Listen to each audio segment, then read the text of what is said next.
자, 어저께 그 16장 오늘 11절부터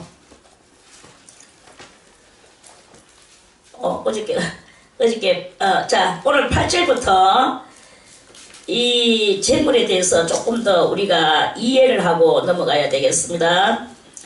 자, 8절에 그 두 염소를 취해서 해망문 여호와 앞에 두었다 그랬죠. 준비를 해서 그 준비된 두 염소가 무엇을 위하여 준비가 됐나? 그 염소가 두 마리가 준비가 됐어요. 제사를 지내려 하는데, 그래서 한 마리는 여호와를 위하여 그렇게 이 두 염소를 넣고 제비를 뽑아요. 그 두 염소는 다 흠없는 염소여야 된다 그랬죠.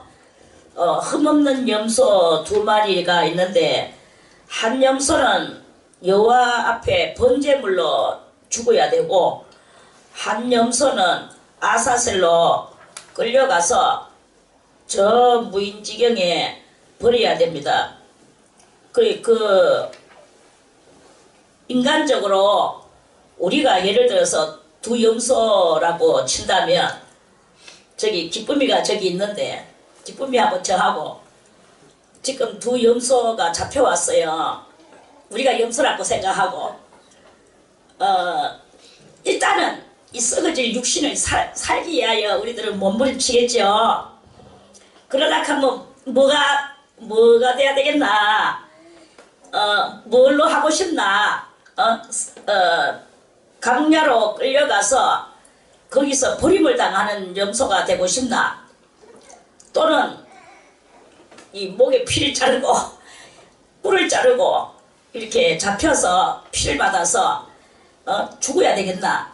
어느 걸로 기쁨이 니는 어느 걸로 하고 싶어? 일단 살라면 아사슬. 다들 이렇게 그래 생각을 하거든요. 그래 이제 이 염소 두 마리가 있는데 그 한 마리는 이제 잡혀서 피가 흘러야 되고 한 마리는 아사셀로 끌려가야 되는 거예요. 아사셀로. 그 아사셀은 무엇인가? 우리가 이제 그 피를 받아서 죽는 것은 알겠는데 아사셀이 무엇인가? 요거에 대해서 이제 좀 먼저 알고 짚고 넘어가야 되겠죠? 자, 22절을 보니까 21절부터 읽어볼게요. 아론은 두 손으로 산 염소의 머리에 안수하여 제사를 지내는데요. 이제 한 마리는 잡아 피를 뿌려 피를 그 지성소에 들어가서 위에 한 번 밑에다 7번 뿌린다고 그랬죠. 그리고 이 아사셀로 뽑혀진 이게 그렇게 말해서 심지 뽑기를 한단 말이에요. 요즘 말로 말하면. 그리고 이제 아사셀로 뽑혔어. 이 염소는 그 미리 또 레이족 중에 레이족 속에서 어떤 사람을 오늘은 당신이 가시오. 올해는 당신이 가시오. 미리 정해진 사람이 있어요. 그 사람이 이제 준비대가 있고 그리고 난 뒤에 21절에 아론이 대제사장님께서 두 손으로 이 아사셀로 뽑혔는 그 산 염소 그 염소의 머리에 안수를 해요. 안수를 할 때 그 이스라엘 자손의 모든 불의와 그 범한 모든 죄를 고하고 이 고자가 무슨 고자입니까? 아뢰올 고자잖아. 어디다가 아뢰나? 하나님 앞에 아뢰겠죠. 그때 아론은 염소의 머리에 두 손을 얹어서 안수하고 있는 중에 그 온 백성이 서가지고 있으면서 그 순간에 1년 동안 지었던 모든 죄를 백성들이 하나님 앞에 고하는 거예요. 아뢰오는 거예요. 아래 그래가 주여 올해는 내가 이리한 죄를 지었습니다. 한 해 동안 이런 죄를 지었습니다. 도둑질을 했습니다. 화를 냈습니다. 성질을 냈습니다. 인간과 짧게 놀았습니다. 뭐 여러 가지 죄가 있죠. 뭐 혈기를 냈습니다. 살인을 했습니다. 미워했습니다. 뭐 등등등등등등 온갖 인간이 자기가 지었는 이스라엘 백성은 이렇게 1년에 한 번씩 하늘을 향하여 목청 높여 그 큰 소리로 이렇게 부르짖는 제사를 드립니다. 그렇게 드려. 그리고 아론이 손을 얹어가 있을 때, 그러면 백성들이 막 통성으로 그 기도할 때, 통성으로 했는 그 고하는 아래 오는 기도가 아론의 손을 타고 염소의 머리에 전가된단 말입니다. 그 머리에 전가가 돼. 그래서 여기 있죠. 이스라엘 자손의 모든 불의와 그 범한 모든 죄를 고하고 그 죄를 염소의 머리에 두어, 그래가지고 다 이게 염소의 머리에 이 죄들이 다 들어가는 거예요. 머리에 두어 미리 정한 사람에게 맡겨. 미리 정해놓은 사람이 있었어요. 그 사람한테 이제 이 염소는 그때부터 온 머리에 그 이스라엘의 백성들의 죄를, 천태만상 구만상의 죄를, 그거를 이 염소가 머릿속에 다 이 아론의 손을 통하여 전가를 받는 거예요. 그 전가를 받고 어디로 가나? 광야로 보낼지니 했어요. 광야로 보낼지니. 이 광야는 어디겠습니까? 그 광야에 염소가 그들의 모든 불의를 지고 무인지경으로 가요. 광야는 무인지경입니다. 무인지경은 뭐야? 사람이 살지 않는, 아무도 살지 않는, 글자 그대로 정막강산의 광야로 가서 그 염소를 광야에다가 놔요. 그럼 이제 이 염소가 이제 막 하고 지 맘대로 가버려. 사자한테 잡히든 늑대한테 잡히든 그걸 그 다음에 그거는 알아서 하는 기고, 일단은 이 제사 지내는 방법이 그러하다. 이런 말씀입니다.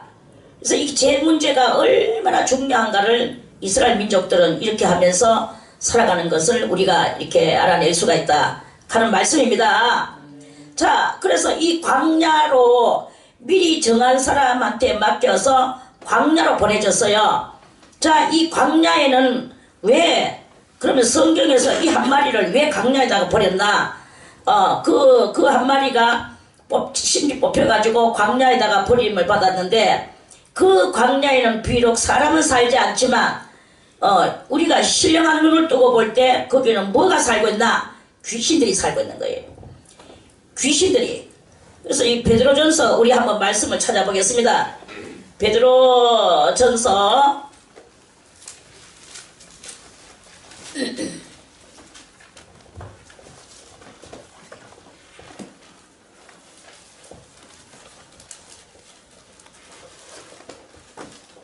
자, 베드로전서 3장을 보겠습니다.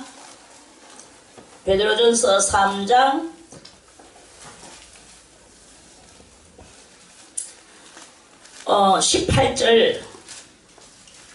18절에 다같이 그리스도께서도 한 번 죄를 위하여 죽으사 의인으로서 불의한 자를 대신하셨으니 이는 우리를 하나님 앞으로 인도하려 하심이라. 육체로는 죽임을 당하시고 영으로는 살리심을 받으셨으니 저가 또한 영으로 옥에 있는 영들에게 전파하시니라.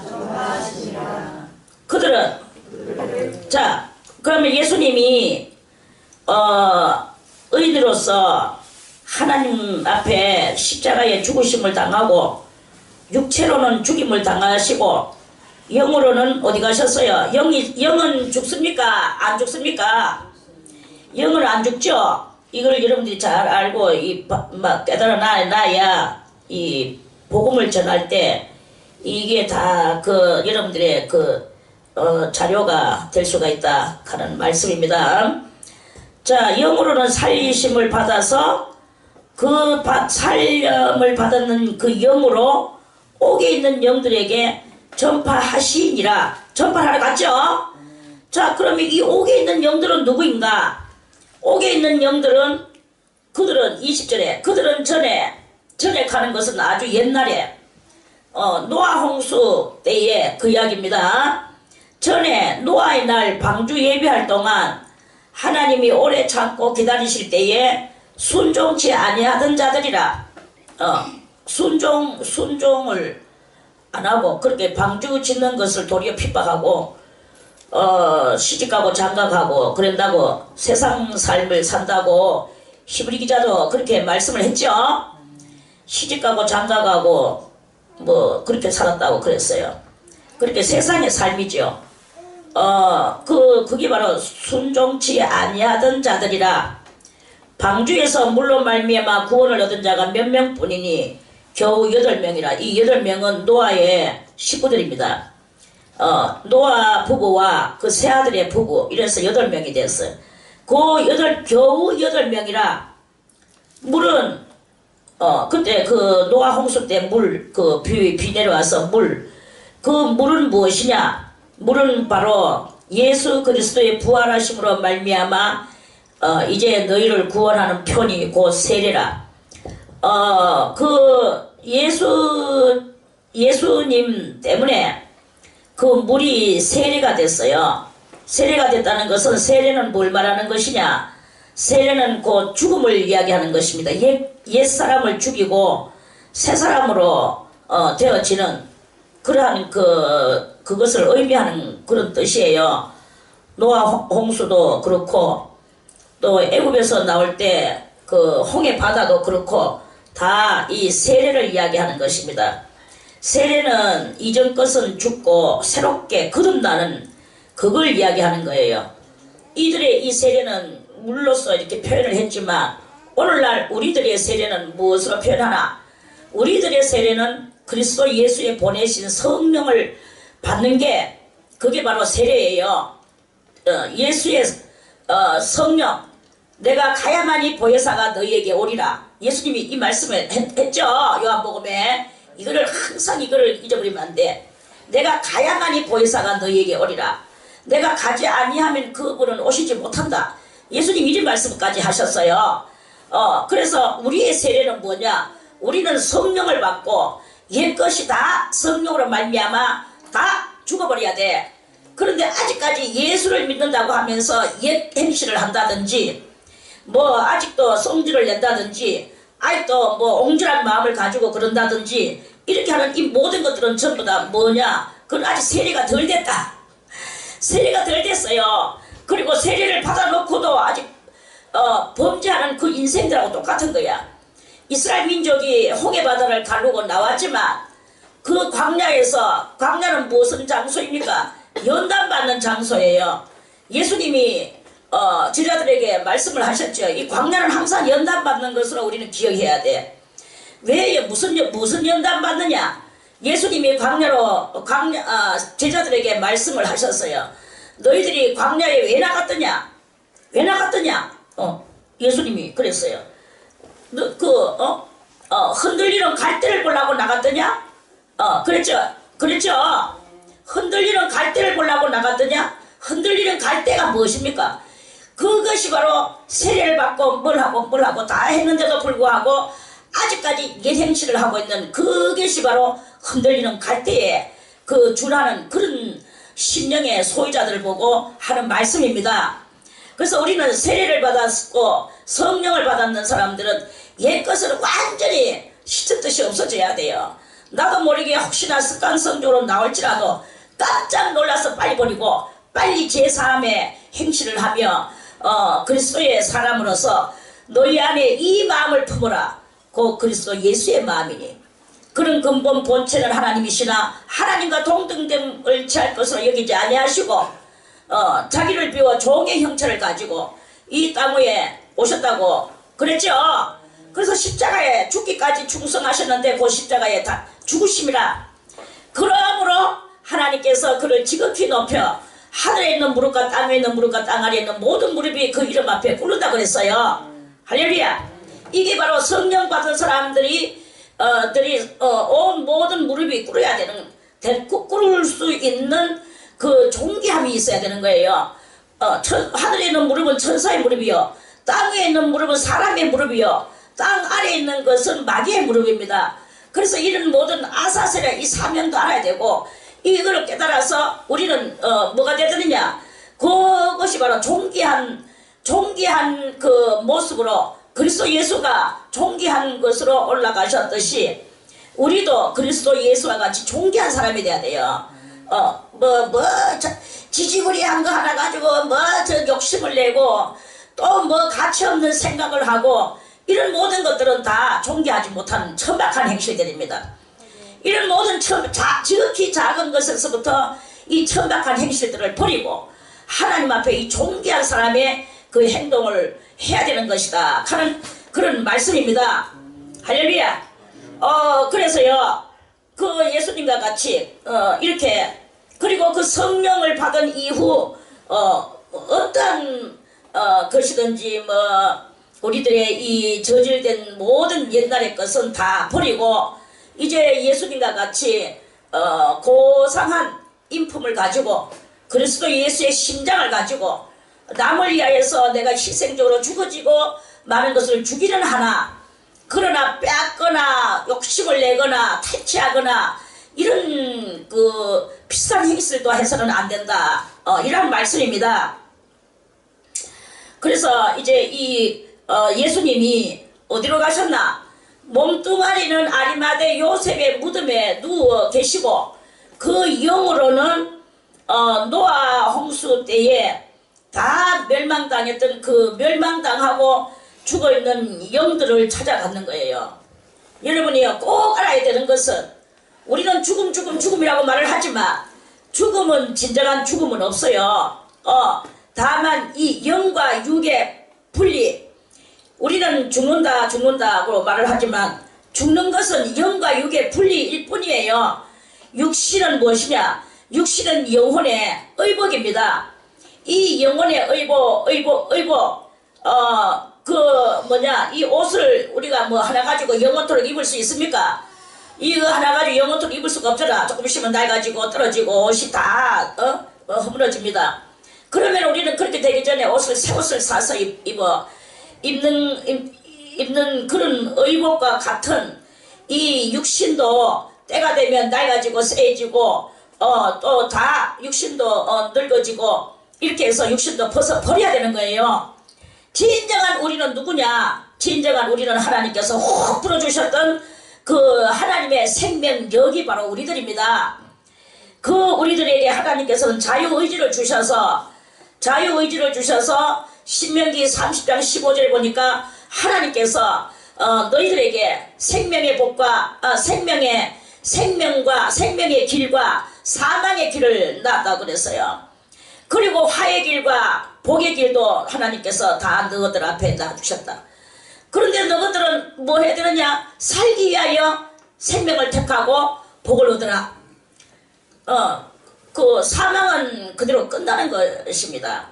그래서 하나님은 이 생명의 길로 우리로 하여금 오게 하시는 거예요.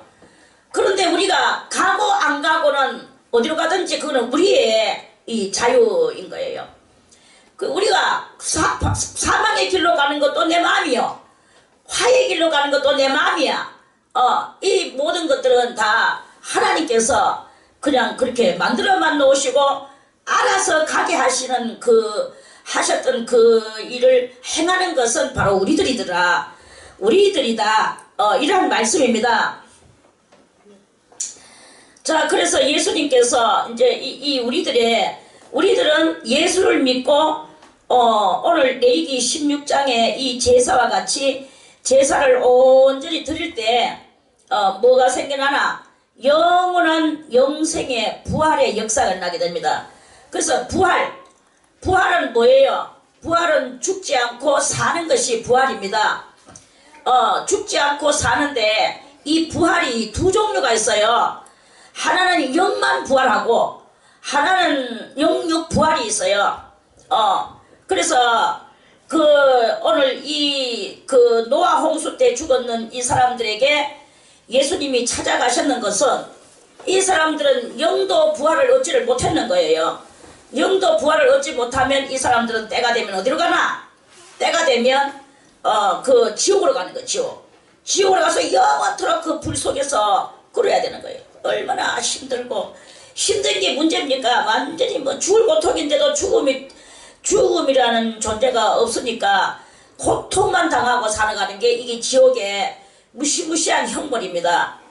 하나님을 믿고 하나님의 뜻을 이루어야 되는 그 만물의 영장된 인간들이 만물의 영장임에도 불구하고 만물의 영장 값을 못하고 그렇게 하다 보니까 지옥으로 떨어지면서 하나님을 뜻을 이루지 못한 그 만물의 영장의 그 형벌이 다가오는 형벌이 말로 할 수 없는 형벌이 준비돼 가지고 있는 것이다 하는 그런 말씀입니다.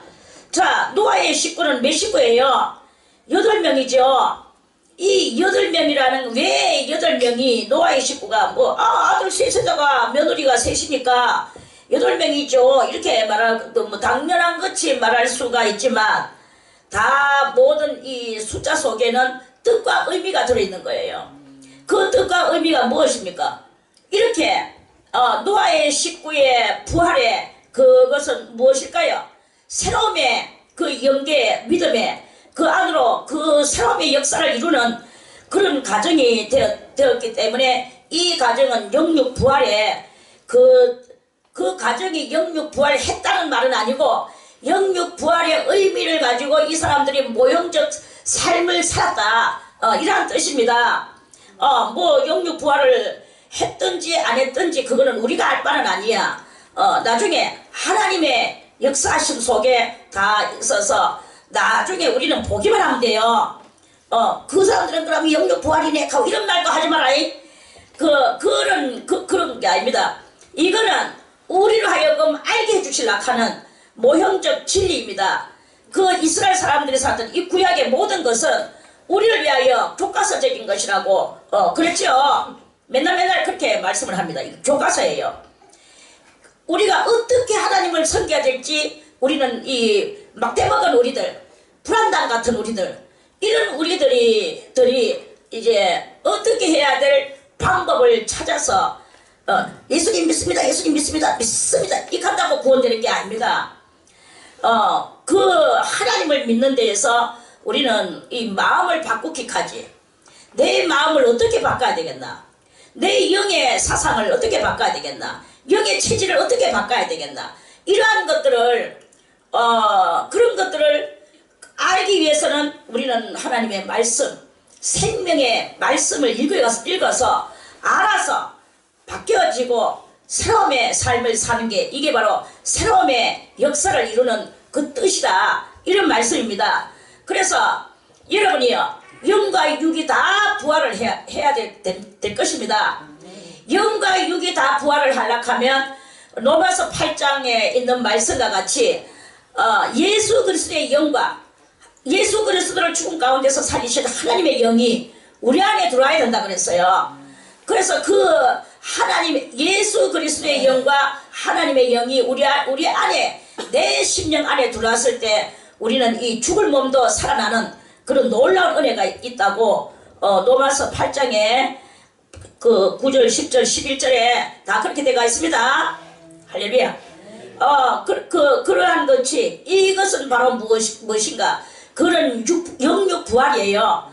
그래서 우리는 이 썩어질 몸이 썩지 아니함을 입고 죽어질 몸이 죽지 아니함을 입는 이 영육 부활의 바늘에 올라서서 그리스도 예수를 굳게 붙잡고 하나님 앞에 가기까지 우리는 이 신앙의 전투를 해야 되는 것이다 이 말입니다. 이 전투는 무엇입니까? 죄의 본체를 알고 죄의 정체를 알고 우리는 이렇게 신실한 하나님의 신실한 성도가 되어서 그 신실한 그 길을 가야 되는 거예요. 죄 짓고 주여 오늘도 이 죄를 짓습니다 용서해줘 이거는 아닙니다. 그거는 하나님이 그렇게 값어치 없는 그런 영혼들을 지금 불러 올리시고자 6,000년간의 이 프로젝트를 만들어 놓으시고 그 이스라엘의 숫자 또는 이방인의 구원받을 숫자, 순교자의 숫자, 이런 숫자들을 만들어 놓고 하나님은 지금 대역사를 하시고 계시는 거예요. 이 노아의 날 때 그 구원받지 못한 이 사람들도 하나님은 구원을 시키시고 싶은 거예요. 그래서 그 노아의 날 때 죽었던, 물에 빠져서 죽었는 사람, 순종치 아니하던 자들, 그들한테도 예수님이 찾아가셨다 그랬죠. 찾아가셔서 여기 19절에 전파, 옥에 있는 영들에게 전파하셨어요. 그래서 그 전파는 뭐냐? 그 전파는 육은 비록 순종치 아니하는 육신이기 때문에 범죄하면서 살았지만 그러나 영은, 자 21절에 물은 예수 그리스도의 부활하심으로 말미암아 이제 너희를 구원하는 편이 곧 세례라. 옛것을 죽여라 이 말입니다. 그리고 육체에 더러운 것을 제하여 버림이 아니요, 육체에 더러운 것을 제하여 버릴 수가 있다면 그거는 영육 부활이 될 겁니다. 왜냐하면은 여러분들이 분명히 오늘 여러분들이 깨달아 알아야 되는 것은 이 육체가 순종을 해야 돼요. 하나님의 말씀에 말 한마디 한마디가 살아있는 생명의 말씀을 해야 되고, 손길 하나하나가 그리스도 예수의 선한 손길, 남을 살려내고 남을 도와주고 이렇게 하는 손길, 여러분들의 모든 몸이 하나님의 선한, 아까도 당신의 그 섬김이 천국에서 해같이 빛나리 그랬죠? 이 몸이요, 몸이 뭘 해야 됩니까? 몸이 하나님의 사랑과 그 복음을 위하여 그 몸이 쓰여지는 거예요. 순종으로 쓰여지는 거예요. 진리로 쓰여짐을 받는 거예요. 그래서 그렇게 하면 육이 부활이 되는데, 요 방주에 죽었던 사람들은 그렇게 하지를 못했어요. 그래서 그 육체는 버려야 될 수밖에 없는, 완전 버리는 거예요. 그 대신에 영만이라도, 선한 양심만이라도, 오직 여기 해놨죠. 21절 덩어리 줄에 오직 선한 양심이 하나님을 향하여 찾아가는, 선한 양심이 뭐냐? 그게 영이에요. 이 영이 하나님을 향하여 찾아가서 그 영만이라도 지옥에 떨어지지 않고 천국에 갈 수 있도록 그 복음을 전파하시는 것입니다. 할렐루야. 그래서 이 4장에서도 이렇게 말씀하지요. 그러니까 그리스도께서 이미 육체의 고난을 받으셨으니 너희도 같은 마음으로 갑옷을 삼으라. 그리스도께서 이미 육체의 고난을 받으셨기 때문에 우리가 누리고 사는 그것이 아닙니다. 우리도 그리스도와 같이 고난 가운데로 들어가는 그런 믿음을 가져야 되는 거예요. 그러한 신앙의 행위를 가져야 되는 것이다 이 말입니다. 그래서 그 고난을 받아야 돼. 같은 마음으로, 주여 내가 너무나 이렇게 호화롭고 안일하게 살아갑니다. 이거는 아닌 것 같습니다. 주님을 위하여 같은 마음으로 고난당하고 싶습니다. 이런 마음이 우르르 나오는 요러한 신앙의 성도가 있다면 그 성도는 정로의 길을 걸어가는 것이요, 아주 잘하고 있는 것이라고 볼 수 있는 것입니다. 왜 그러느냐? 그 이유가 뭐냐? 그 이유는 육체의 고난을 받은 자가 죄를 끝쳤음이니 이렇게 했어요. 그러니까 우리는 예수로 말미암아 핍박도 당하고 또 내 모든 물질도 주를 위하여 쓰고 내 몸도 주를 위하여 쓰고 이렇게 어려운 사람들을 찾아가서 도와주고 이렇게 하면, 그러면은 제가 그런 선한 일을 할 때 제가 끝쳐진다, 이렇게 말씀을 하십니다. 혹자는 이렇게 말합니다. 믿음은 구원은 믿음으로 이루어지는 거지, 믿기만 하면 돼, 믿음 하면서 이렇게 말하는 그런 사람도 있습니다. 믿기만 하면 어떻게 되겠습니까? 야고보 선지자는 분명히 말씀하시기를 그 육체와 영이 서로 대화를 합니다. 믿음으로 가는 자와 행위의 그 역사를 바라보는 그 뜻이죠. 그래서 야고보 선지자는 말씀하십니다. 영혼 없는 몸이 죽었는 것 같이 우리 몸속에 영이 떠나가 보세요. 그건 뭡니까? 죽음이잖아요. 이런 것과 같이 행함이 없는 믿음은 그 자체가 죽은 것이라 그랬어요. 행함이 없는 믿음은. 그래서 우리는 행함을 해야 되는 거예요. 행함은 뭐냐? 행함은 바로 그리스도가 당한 고난을 나도 같은 마음으로 이 고난의 어려움을 그리스도의 고난에 동참하고자 하는 이 믿음의 마음을 가질 때 우리의 죄가 끊어지게 되고 참된 구원이 이루어지게 되는 그런 놀라운 은혜가 있어지게 된다. 이러한 말씀이에요. 그거를 이 곡해서 그리스도가 다 짊어지고 가셨으니까 우리는 누리기만 하면 돼. 이런 거는 하면 안 됩니다. 우리는 그리스도 예수의 마음으로 모든 그 고난을 자처하고 뭐 행복하고 뭐 호의호식하고 평안하게 살고 이러한 것으로 빠져들어가는 그런 것으로 들어가면 우리는 미혹당하는 그런 것이라고 보면 됩니다. 그 속에는 꼭 미혹의 영이 발동을 하고 있어요. 우리는 예수의 이름으로 정신을 차리고 오늘도 이것이 선한 일인가 아니면 미혹의 이것인가 그거를 알고 우리가 가야 되는 거예요. 그래서 예수의 사람들은 육체와 함께 그 모든 것을 다 십자가에 정과 욕심을 십자가에 못 박았다 그랬잖아요. 이 정과 욕심을 가지고 그것이 자연스러운 것이고 옛날의 습관이고 그러니까 뭐 아무것도 모르겠고 그냥 그렇게 정과 욕심을 부리고 이렇게 사는 것은 아닙니다. 그러한 모든 것들을 다 십자가에 못 박아 버리고 어려운 환경을 자처해서 그러한 어려운 환경 속에서 이것도 그리스도의 고난에 내가 동참하는 그러한 나의 이 신앙의 그러한 그런 나의 스타일이다 이렇게 생각을 하고 그렇게 믿고 우리는 너희 다 같이 너희도 같은 마음으로 갑옷을 삼아라. 이 갑은 뭐냐 하면 같다 똑같다 이 말입니다. 옷은 뭐예요? 행위예요. 그렇기에 같은 그 고난에 합당한 행위를 하라. 이러한 뜻입니다. 할렐루야. 삼아라. 이는 육체의 고난을 받은 자가 죄가 끝났다. 성경에서 분명히 이렇게 말씀하시죠. 그 후로는 다시 사람의 정욕을 쫓지 않고 오직 하나님의 뜻을 쫓아 육체에 남은 때를 살게 하려 함이라. 많은 연단과 고난을 당했는 사람의 결말은 아직까지 생명이 있어서 이 땅 위에 살지만 그 사람은 영적 안식에 들어갈 수가 있다. 이런 말씀입니다.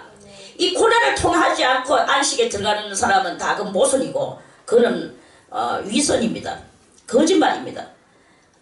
고난을 통하고 죽을 고통 요단강 사선까지 다 통과한 그러한 그 사람이어야 하나님의 참된 안식에 들어가서 사람들이야 의아하든 말든 그 모든 것이 또 통달돼 가지고 알아져서 하나님의 그 의를 가지고 살아가는 그런 일이 이렇게 생겨날 것입니다.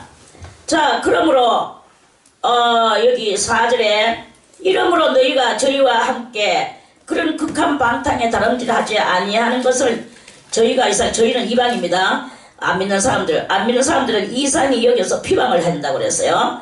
비방하나. 자, 여기에 이 말씀을 자세히 또 봐야 됩니다.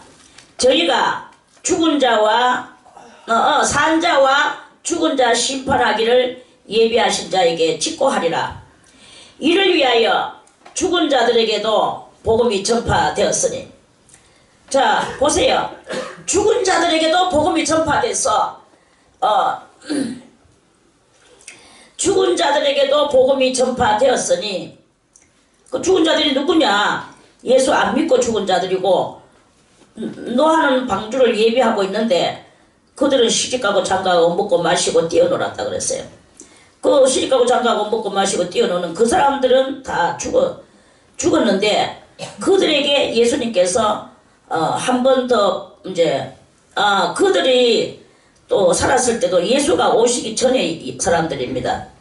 이들은 다 다 어떤 사람들이냐?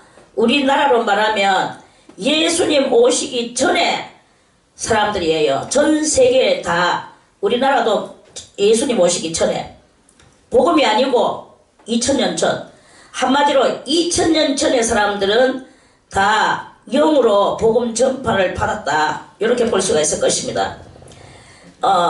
영계에서 말입니다. 영계인데 이 영계는 어떤 영계냐? 하부 영계라고 지옥에 갈 준비를 하는 그 영역이 있어요. 그 영역에서 이들은 다 대기 상태로 있었는데 그때 예수님께서 십자가에 달려 죽으시고 그 몸은 무덤 속에 들어가시고 그리고 영으로는 이 모든 전 세계의 죽은 자들에게 가셨단 말입니다. 가셔서 복음이 이를 위하여 죽은 자들에게도 복음이 전파되었으니 그랬어요. 그렇게 영계에서도 예수 그리스도의 십자가의 죽으심의 피, 그 피를 받을 수 있는 기회를 주셨다. 이런 말씀입니다. 그래서 그 복음을 전파받았는 그 사람들은 어떻게 사나, 어떻게 부활을 하나? 이는 육체로는 사람처럼 심판을 받고, 심판을 받는 건 이건 어디서 받느냐 하면은 천년왕국 끝말에 백보자 심판대가 있어요. 그 백보자 심판대에서 심판받고 몸뚱아리는 다시 흙이니까 흙으로 돌아가고 영으로는 하나님처럼 영적인 영의 사람으로 영인으로서 그렇게 영계에서 살게 하려 함이니라. 이런 말씀이에요. 할렐루야. 그래서 하나님께서는 이렇게 영계와 육계를 통틀어서 아주 방대한 복음을 전파하도록 예수 그리스도에게 그런 엄청난 이 사명 대사 같은 그런 그 대사의 그 직위를 주셨다. 이런 말씀입니다. 자, 그것이고 그러면 아까 전에 레위기에서 아사셀로 뽑혀서 가는 그 염소가 가는 그 무인지경, 그 무인지경에는 그 무인지경이 어디냐? 그 무인지경이 바로 예수 믿지 않고 죽었는 영들이 모여있는 귀신의 꼴짝이다. 이런 말씀이에요. 그 귀신의 꼴짝이에 아사셀이 가서 거기 가서 아사셀 꼴짝이에 가서 그 염소가 노임을 받는다 그랬죠. 그래서 염소가 거기서 염소를 낳아. 그럼 염소는 이제 거기 가서 이제 노임을 당하는 그 염소가 무엇이냐? 그 염소가 곧 이제 이 영대로 가시는 예수 그리스도를 예표하는 그들의 이 제사의 한 행사다. 이런 말씀입니다. 그래서 이 아사셀 꼴짜기가 바로 귀신들의 꼴짜기고 예수님은 귀신들의 꼴짜기에게까지 가서 복음을 자기 피를 가져가셔서 복음을 증거하셨다. 이 십자가의 피를 너희들이 믿기만 하면 다 지옥 신세 면하고 영원히 부활을 해서 너희들도 육은 비록 없지만 영은 살 것이다 라는 것을 그거를 이제 가르쳐 주시는 그 예표적 염소들이었다. 이런 말씀입니다. 그래서 그 아사셀로 끌려가는 염소의 그 사명을 예수님께서 십자가상에서 하셨어요. 뭐라고 하셨습니까? 하나님 어찌하여 나를 버리셨나이까? 예수님이 이 십자가에서 하신 이 말씀은요 엄청난 말씀들이에요. 거기 바로 아사셀이 광야 무인지경으로 가서 노임을 당했어. 버림을 당했어. 그걸 버리고 이 레이족은, 정해진 레이족은, 버리러 간 레이족은 돌아오는 거예요. 돌아오니까 거기 바로 이 아사셀로 뽑혔는 그 염소가 버림당하는 것이고, 그 버림당하는 것이 바로 하나님 어찌하여 나를 버리셨나이까? 예수님이 하신 이 말씀은 뭐냐 하면은 예수님이 십자가에서 내려오셔가지고 아사셀 꼴짜기에, 귀신들의 꼴짜기에 거기 가서 예수님이 복음을 전파, 영한테 영으로. 이들은 벌써 노아에 날 때 육체는 다 없어졌어요. 벌써 이미 없어졌고 영만 남아가 그 골짜기에 있는데 거기에 예수님이 영으로 가셨단 말이에요. 할렐루야. 그래서 그 살아있는 몸으로 가셔서 그들에게 나의 피를 받아라. 나의 피를 받고 너희들이 이 나를 믿어라. 그리하면 너희들은 죄가 어떠했든지 간에 너희들은 살아날 것이다. 예수님의 이 복음 전파의 말씀이 아마 그렇게 됐었을 거예요. 그렇게 됐을 때 그 영들이 아사셀 골짜기에서 그 사망의 골짜기에서 말해서 하부 영계에 가가 그들이 막 이제 뭐 이런 말할 수 없는 지혜의 토탈 속에서 그 영들이 거기도 이미 이미 지옥을 방불케 하는 곳입니다. 거기도 그 아사셀 골짜기가. 그래서 그 지옥을 방불케 하는 곳에서 엄청난 이 죄를 들고 주부들이 하는 일은 무엇입니까? 죄 짓는 일밖에 없잖아요. 음란한 것은 음란한 것끼리, 혈기내는 것은 혈기내는 것끼리, 고리대금 업자는 고리대금 업자끼리, 살인자는 살인자끼리 난리가 납니다. 그래서 그래 이제 이렇게 되는 거기에 그 아비 귀한 같은 거기에 그 그리스도께서 가셔서 그리스도께서 그 십자가에서 살아나신 그 영으로 거기 가서 생명력을 그 예수님이 부어주시는 거예요. 그리고 그것을 갖다가 막 감사하게 정말로 목마른 사슴이 신의 물을 찾아서 갈급하듯이 그리스도 예수에게 살게 하여 들이붓는 이 영들은 살아납니다. 그런데 거기서도 악한 영이 있어요. 악한 것은 끝까지 고집부리고 예수님을 귀중하게 여길 줄도 모르고 이렇게 하는 그런 것들이 많거든요. 그것들은 다 또 그대로 여전히 자기 가던 멸망의 길로 그대로 가는 거예요. 거기서도 주님 앞에 갈망하면서 붙는 사람들은 또 그대로 그 구원의 반열에 서겠죠. 그러면 그 사람들은 이제 주님한테 건지킴을 얻어서 어디로 가느냐? 상부영계 2차원 상태로 올라가게 되는 거예요. 할렐루야. 상부영계 2차원 상태로 올라가는 그게 얼마나 중요합니까? 그래서 거기서 자기들의 엄청난 죄를 거기서 다시 연단받아야 돼요. 그리고 우리가 이 고난당하는 것이 얼마나 우리들한테 유익인지 모릅니다. 고난당하는 것이 내게 유익이라. 이로 인하여 내가 하나님의 윤리를 깨달았나이다. 윤리가 무엇입니까?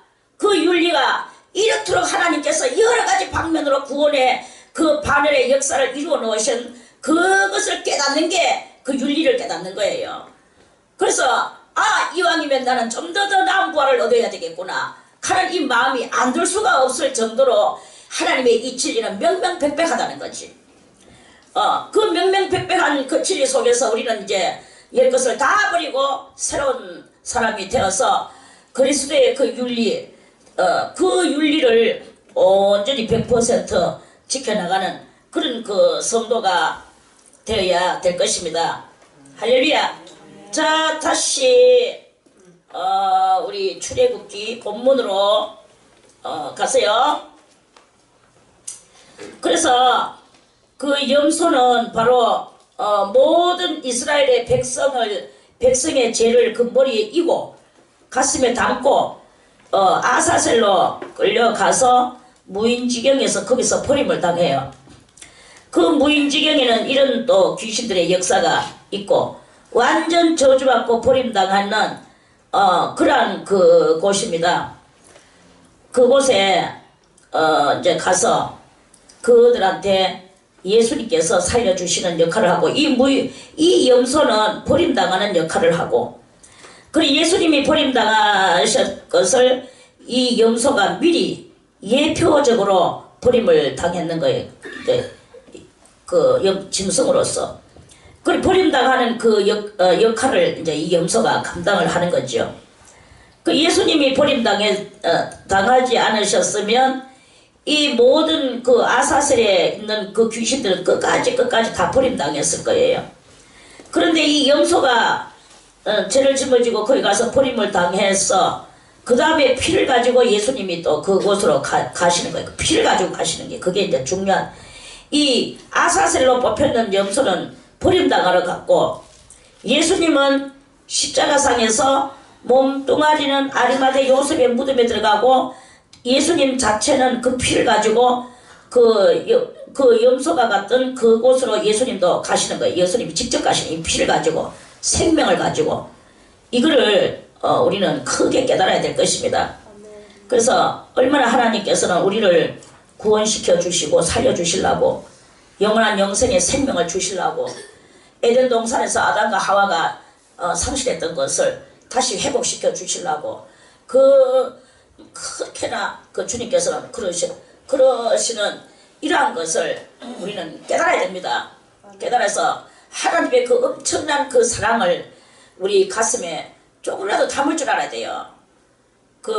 우리 개비 같은 인생이 그 신의 그 엄청난 그 사랑을 어떻게 빙산의 일각도 안 됩니다. 그럴지라도 그 빙산의 일각 같은 깨달음이 있을지라도 그 빙산의 일각 같은 그 깨달음이 바로 우리를 또 살려내고 우리를 더욱더 성화시켜 놓는 이 역할을 감당할 수 있단 말이에요.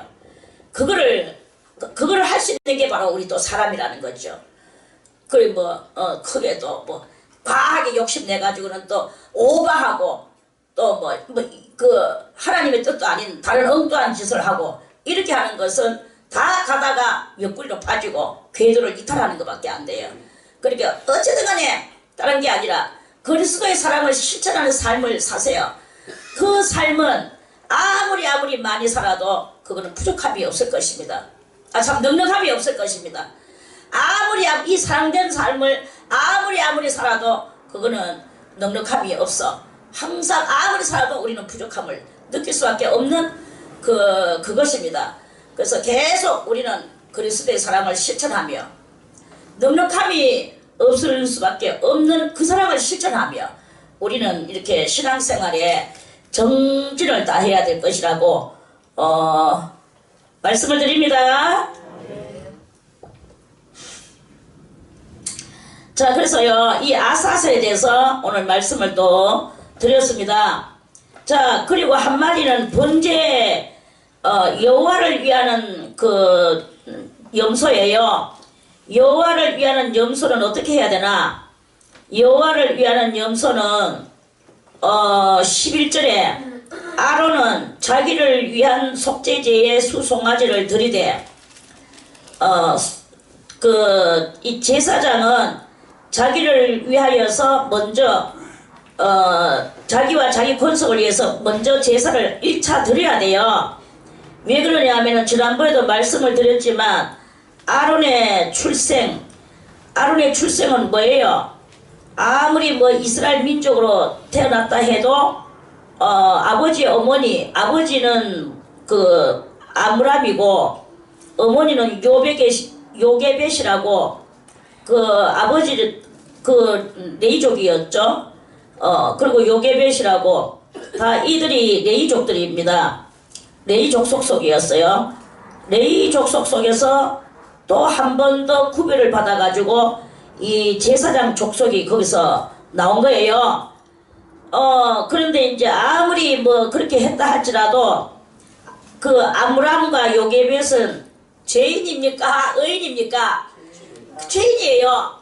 그러니까 이 아론의 출생은 뭐냐? 죄인들 속에서 태어난 그 출생이다. 죄인이다. 이 말이에요.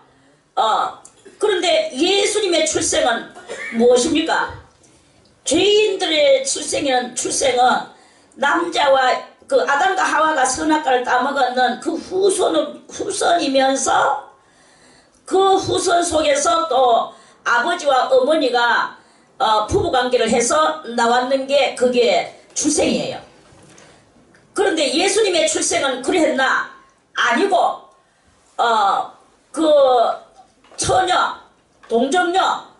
동정녀라는 것은 수처녀, 남자를 한 번도 경험하지 않았는 처녀, 그 처녀가 아기를 낳은 거예요.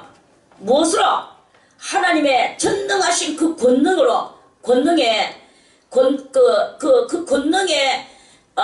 능력이 그 딸을 덮어서 그래서 거기서 남자가 없이 처녀가 하나님께서 부어주시는 그 권능의 힘으로 그게 이제 나왔어요.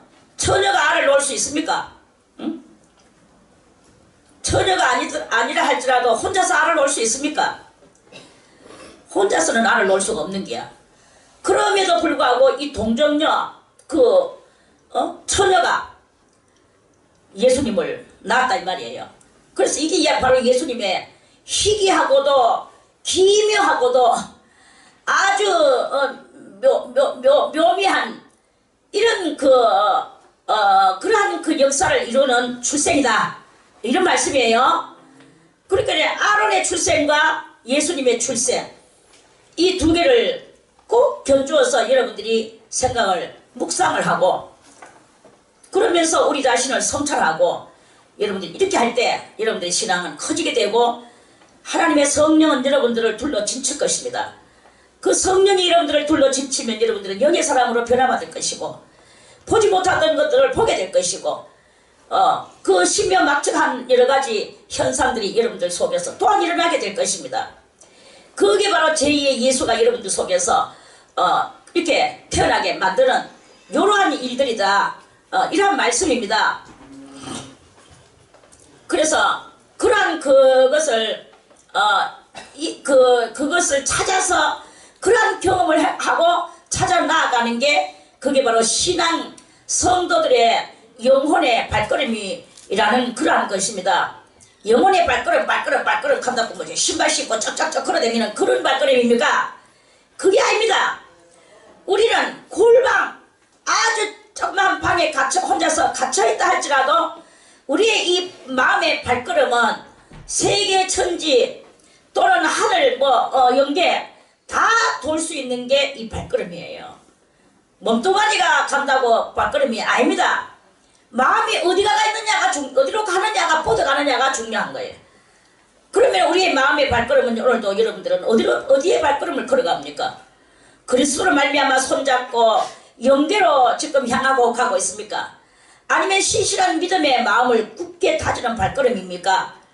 아니면 그리스도 예수로 말미암은 희생과 사랑과 자비와 아량과 도량과 이런 그 발걸음입니까? 어떤 발걸음이냐 이거야. 안 그러면 오늘도 도둑질 아니면 누구 미워하는 거 아니면 원망하는 거 어쩌고 저쩌고 이런 발걸음입니까? 그런 모든 그런 살인자의 발걸음입니다. 이런 살인자의 발걸음을 우리는 벗어버려야 돼. 하나님의 은혜의 발걸음에 여러분들이 그 발걸음을 절대로 쉬어서는 안 됩니다. 그 발걸음은 계속 움직여야 됩니다. 그래서 은혜의 발걸음을 걷는 그런 여러분들의 이 하루가 되기를 바라겠습니다. 할렐루야. 그런 것이고요. 그래서 이제 자기를 이 아론은 그렇기 때문에 죄 가운데서 나왔기 때문에 자기 자신을 먼저 돌아봐야 돼요. 저는 많은 지도자들 또 목사님들에게 정말 하고 싶은 이야기는 남한테 치를 좋아하지만 말고 당신들 자신을 돌아보시오. 난 이렇게 말해주고 싶어요.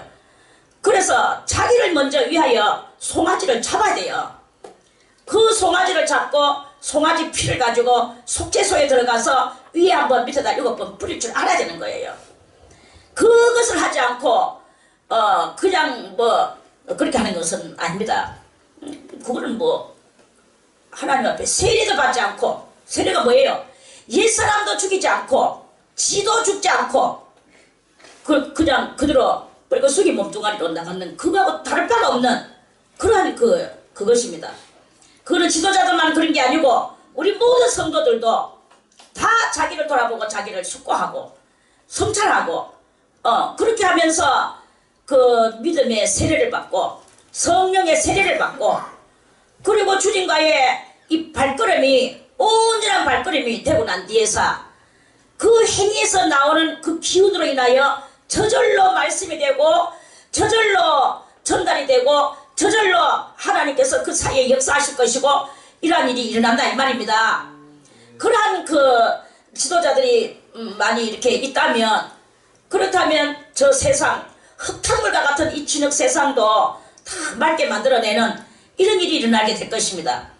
오늘날 교회들이 왜 진흙탕 같은 이 세상을 정화시키지 못하고 쟤는 날마다 더욱더 이렇게 완전히 뭐 파도와 같이 폭풍을 치며 정치는 정치대로 교육계는 교육계대로 또는 뭐 관공서는 관공서대로 어디든지 이 난무하는 이 죄의 폭포수 같은 이런 세상에 이것이 왜 이렇게 죄가 늘어나고 있습니까?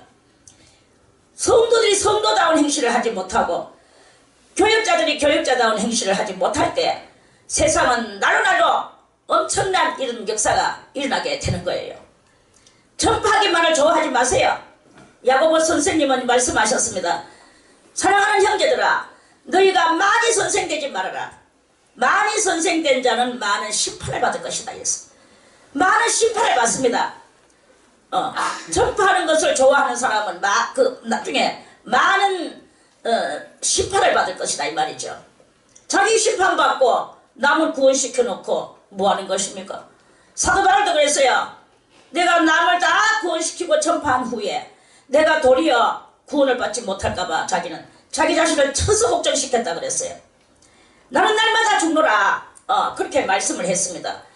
그래서 우리는 자기를 먼저 돌아보고 숙고하고 그리고 남을 정말 그 구렁텅이에 빠진 죄악에서 헤어져 나오지 못하는 사람들을 그 사람들에게 진리의 복음을 가리키고 또 나도 그같이 살고 이렇게 해야 되는 것이 주님께서 우리들에게 원하는 것이라고 여러분들에게 말씀을 드립니다. 자, 그래서요 이 아론의 제사, 이 아론의 제사는 송아지 제사예요. 송아지는 소는 뭘 말하느냐? 소는 조상의 을을 상징합니다. 이 상징과 비유와 피사예요. 성경은 다 이렇게 상징과 비유와 피사로 써져 있습니다. 조상의 을이야. 조상의 을인데 순놈이야. 순놈은 또 뭘 상징하느냐? 순놈은 지도자를 상징해요. 조상의 을을 가지고 많은 사람들에게 또 그와 같이 유교를 가리키고 불교를 가리키고 비진리를 가리키고 진리도 아닌 것을 진리인 양 가리키고 이렇게 하는 이 모든 것들은 다 그 조상들의 을입니다. 을을 가지고 지도자 역할을 하고 송아지는 아직 나는 그의 후손이다라는 것을 말하는 거예요. 그래서 그거를 잡아요. 잡아가지고 뿔을 자르고 그 조상의 을 속에 뭐가 들었나? 그 속성이 뿔은 거역하고 뒤바퀴 좋아하고 돌격하고 공격하고 싸우려고 달라들고 이런 그런 것입니다. 그래서 이 싸우는 이런 그 모든 속성들이 조상의 을입니다. 그래서 뿔을 자르고 피를 받아내고 앞발을 자르고 뒷발을 자르고 이 송아지를 잡아서 피를 가지고 어디로 가느냐? 그 피를 가지고 지성소 안으로 들어가요. 지성소 안에 들어가서 그 향하고 같이 가져가서 12절에 보니까 향로를 취하여 여호와 앞 단위에서 피운 불을 그것에 채우고 이제 향불을 먼저 피우고 또 두 손에 곱게 간 향기로운 향을 채워 가지고 장 안에 들어가서 여호와 앞에서 분향하여 향년으로 정겁게 이 속죄소를 가리우게 할지니 그리하면 그가 죽음을 면할 것이며 이제 향불을 먼저 피우고요. 다음에 송아지를 잡았죠. 잡았는 송아지 그는 또 수송아지의 피를 그릇에 담아서 피를 받아서 취하여 손가락으로 그 피를 찍어요. 그리고 그 속죄소는 벗개입니다. 벗개 위 그 동편에 피를 한번 찍어서 뿌려. 동편에 한번 뿌리고 또 손가락으로 그 피를 찍어서 속죄소 앞에다가 몇 번? 7번을 뿌릴 것입니다. 뿌릴 것이며 그래서요 이게 바로 그 여호와를 위하는 여호와를 위한다는 말은 뭐예요? 우리의 죄가 씻겨질 때 여호와를 위하는 것인 거예요. 우리 죄가 그냥 있으면 그거는 여호와를 해롭히는 것이 되는 것입니다. understand? 우리가 죄인이면 여호와를 해롭히는 것이 되는 것이고 우리가 죄가 씻겨져 나가면 그게 바로 여호와를 위하는 것이 되는 거예요. 그게 바로 여호와를 위한 염소다. 이런 말씀입니다. 여호와를 위한 염소. 그러면 다시 여호와를 위한 우리 성도들. 성도는 모름지기 죄가 없을 때 여호와를 위하는 성도가 되는 것이다. 죄를 꽉 들고 앉아서 여호와를 위하는 것이 되겠습니까? 항상 정오에 이빨을 갈고 항상 혈기에 분노를 하고 항상 음란을 발목듯이 저지르고 이게 뭐 그럴 때마다 여호와가 얼마나 여호와가 아프시겠습니까? 우리가 범죄할 때 여호와는 아파하시고 우시고 정말로 그런 거예요. 우리 땅 위의 사람들도 한번 보세요. 아들이 빗나가가지고 범죄하고 감옥서에 가고 그 부모는 또 면회 가가지고 학대 어쩌고 저쩌고 그러다가 그 아이는 결국에는 사형장에서 이슬로 사라질라 하는 그런 것을 보는 그 부모님의 마음이 어떻겠습니까? 천갈래 만갈래 자식이 올바른 길로 가지 않을 때 부모의 마음은요 천갈래 만갈래 찢어집니다. 살다가 자식이 또 그래요. 저도 그래요. 뾰족한 말 한마디 저한테 해보세요. 그러면 그날에 또 이 양쪽 옆구리에 상처가 나죠. 이런 가시라니 무슨 막 이제 화가 나는 거예요. 천갈래 만갈래 상처받고 찢어집니다. 부모는 하물며 엄청난 사랑의 화신이신 여호와께서 우리들이 범죄하고 멸망으로 갈 때 하나님의 얼마나 상해함을 입겠습니까? 생각을 해보세요. 계산을 해보세요. 여러분들이요. 그런 거예요. 그러니까 우리가 범죄할 때 하나님을 우리는 망치게 만드는 이런 우리들의 이런 그 반란적 삶이다. 이런 말씀입니다. 순종적 삶을 살 때 하나님을 위하는 것이 되는 것이다. 그런 말씀이에요. 그래서 이 염소가 죽는 것은 그리고 그 피를 그 위에다가 한번 밑에다가 7번 뿌리는 것은 그것은 그 위에 동편에다가 뿌리는 것은 우리의 자범죄를 말하는 것이고 밑에다가 7번 뿌리는 것은 우리 속에 있는 7가지의 원죄의 죄를 말하는 거예요. 그래서 이 자범죄와 원죄를 이 염소의 피로서 이 송아지의 피로서 제사장과 그의 가족들이 그것을 완전히 이제 그 죄 지었던 것을 소멸하는 것입니다. 앞으로 질 건 뭐 짓든지 말든지 그건 앞으로의 이야기고 지었던 것이 소멸되어진다. 이런 말씀입니다. 그리고 이제 그 자기를 위해서 먼저 그렇게 했고요. 15절에는 또 백성을 위한 속죄제 염소를 잡아 이제 아까 전에 2마리 중에 1마리가 여호와를 위하는 거라고 그랬죠? 그 여호와를 위하는 염소예요. 그 염소를 잡아서 피를 가지고 매양 그 지성소 안으로 들어가요. 장 안에 들어가서 그 수송아지의 피로 제사장이 자기 제사를 했는 것과 같이 똑같은 그 방법으로 그 피로 행하여 속죄소 이와 속죄소 앞에 7번 이렇게 뿌릴지니 이제 이렇게 그래가지고 그렇게 하면 속죄제사가 되는 것입니다.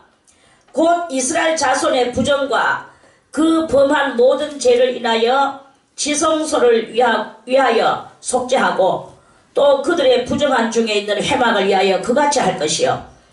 그가 지성소에 속죄하러 들어가서 자기를 그 권속과 그 이스라엘 온 회중을 위하여 속죄하고 나오기까지는 아무도 거기 들어가지 못하고 누구든지 해막에 있지 못할 것이 다 바깥에 있어요. 제사장이 그렇게 하고 나오는 그런 것을 다 할 때까지 나와서 그것을 위하여 속죄할지니 곧 그 수송아지의 피와 염소의 피를 취하여 이제 또 어디에 받느냐 2번째로 제단이 있는데 제단 기퉁이에 그 금으로 그 소풀같이 만들어 놨어요. 사방 그 귀퉁이에 그 귀퉁이 소풀같이 만들어놨는 거기에다가 이 피들을 송아지 피도 바르고 또 염소의 피도 바르고 그리고 또 손가락으로 그 피를 그 위에 그 뿌리에 7번 또 뿌려요. 이게 뭐냐면 우리가 아담과 하와가 죄를 지어서 그 죄가 유전죄로 우리한테 이 유전죄를 갖다가 다른 말로 말하면 성경적 용어로 원죄다 이렇게 말해. 원죄다. 원죄.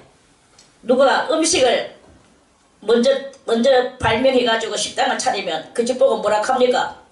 원자라 그러죠? 그리고 원자, 근원 원자예요. 그래서 그 원죄를 위하여 피를 7번 또 뿌려요. 뿌리고 이스라엘 자손의 부정에서 그 자손들이 죄를 지었는 거기 또 단이 또 더러워지니까 그 피를 이제 오늘 이 제사 속에서 그 피를 뿌리는 거예요. 단을 성결케 할 것이요. 성결. 깨끗하게 성결케 할 것이요 하는 것은 죄가 하나도 없게 할 것이요. 이렇게 봐도 됩니다.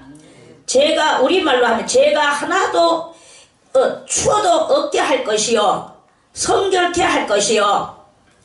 그 말입니다. 그래서 그 지성소와 회막과 단을 위하여 속죄하기를 마친 후에 이제 그 다음에 아까 말씀을 드렸던 그 산염소 아사셀로 갈 염소 그를 들고 이제 끌고 무인지경으로 이제 가는 거예요. 자, 오늘은 요 22절까지만 말씀을 드렸습니다. 내일 다시 23절부터 또 말씀을 또 드리겠습니다. 할렐루야. 아무튼 우리는 이 땅 위에 왜 태어났나?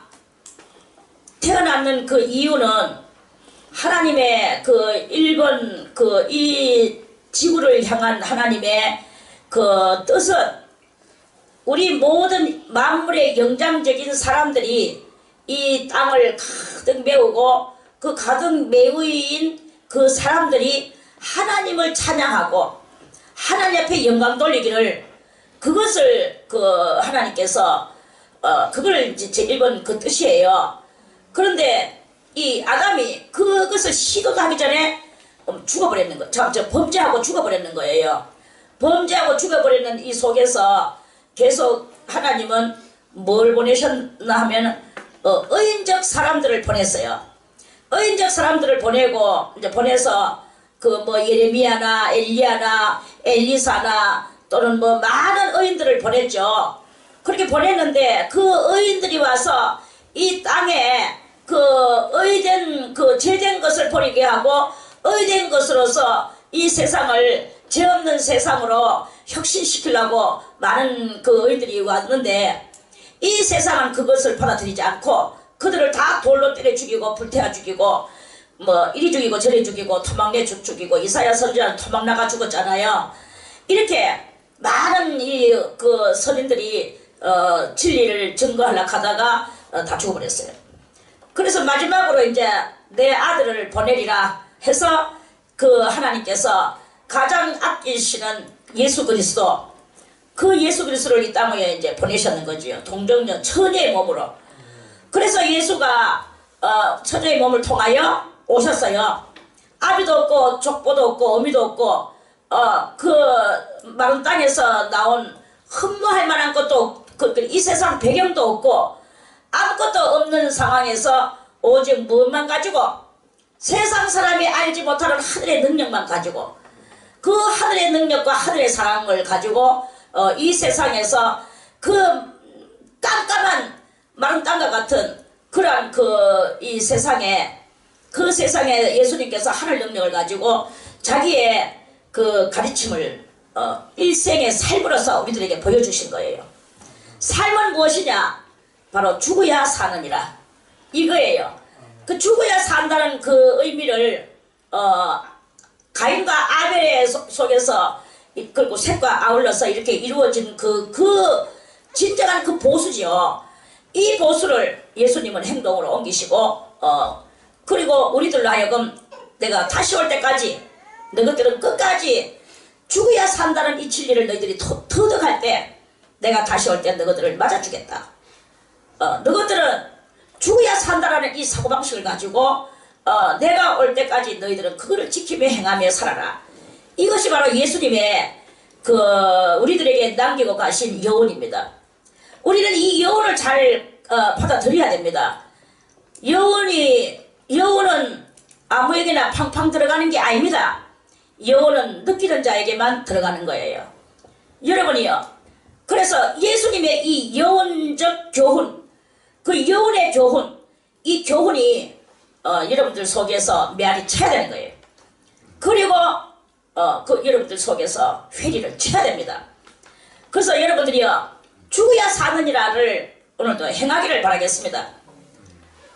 우리는 온갖 더러운 잡념으로 인하여 하루 저녁에도 청계아집을 몇 개나 짓고 온갖 갈등 속에서 그 마음을 뒤죽박죽하고 살아가는 게 여러분들의 그 삶인 것을 사람인 사람도 보는데 하나님은 얼마나 더 보시겠습니까?